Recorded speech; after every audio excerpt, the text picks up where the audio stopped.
This is something I did for myself because I wanted a headstone for myself.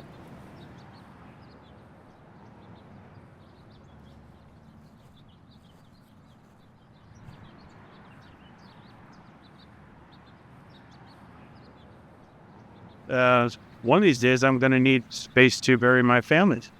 And he didn't even have a family. Oh, your brother bought the graves? Yeah, my brother and my dad.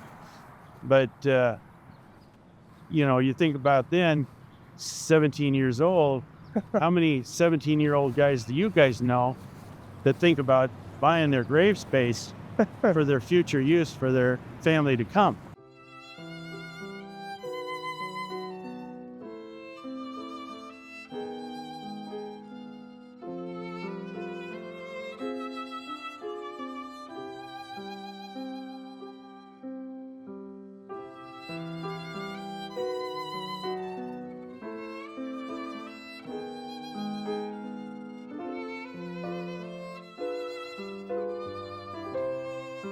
I'm Scott Peebler. I work at Olive Lawn Memorial Park in La Mirada, California. I started when I was 21 in 1974. The story from what I was told from my parents. So Grandpa knew about this little cemetery because he had worked here as a salesman in 1924. The guys that were running the cemetery tried to squeeze my grandfather out, and Grandpa wasn't having any of it. He took him to court, and it took about 15 years for him to get control of the cemetery through the court system. My dad decided he wanted the cemetery, so he talked to all his relatives and made a deal to buy out all of his relatives. My parents took over the cemetery.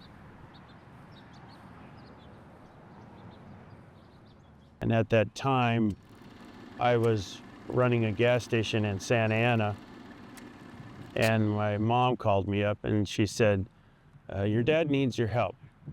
And at this time, my dad and I were on the outs, so we really hadn't communicated for over a year. And so I asked my mom, well, what does he need my help doing? And she said, he needs your help up at the cemetery. How long do you think he needs my help for?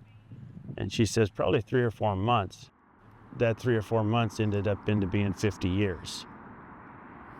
One of the reasons that my dad bought this place is when in 1969, my brother was killed in Vietnam. He was the oldest in our family. And that threw my dad for such a loop that my dad was depressed and lost for 2 years or more from losing my brother. He never was married. He didn't get a chance to get married. He was to be married. He was killed in June. Their wedding was lined up for the next August, and he didn't make it home.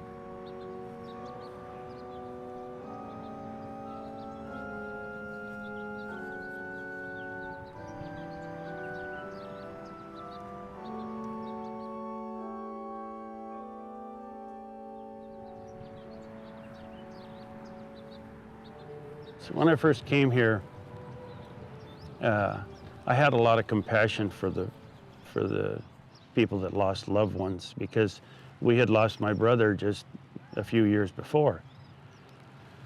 So there was a long period of time where I had that compassion for folks. And then there was a period of time where I lost that compassion, and it was all about making the cemetery financially strong and bringing up more business. She did. Yeah, she worked here part-time. Yeah. That's what did she do? She worked in the office. She helped with customers. She helped with the bookkeeping. She was on the phone. And when she passed away, we had this stone cut for her.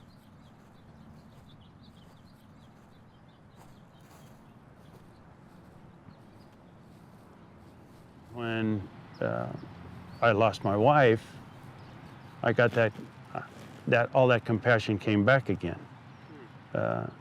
You know, sympathy for the folks that lose loved ones. When families come out to visit a grave, you get a sense that to either leave them alone and give them their time, or sometimes you get a sense that they need somebody to hug. Sometimes you'll get men and women that are so lost and of, you know, from losing their loved one, that you can tell they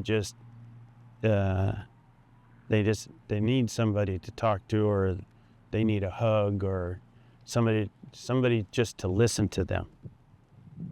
And it's better off that you just listen. I've had times where I'll go to talk to somebody, or if they need some help, you know, pulling out a ground vase or something to put their flowers in, and you can tell by the look on their face that they need somebody just to hold them. And so I'll put my arms out. I'll never go up to somebody and just go give them a hug, but I'll put my arms out, and then they'll fall into you. And sometimes you have to hold them up because they're hurting so bad that sometimes their legs are just weak. And you'll comfort them for a time, and then they'll gather their emotions and they feel better. But and it's times like that where you feel like your job means more than you know it means.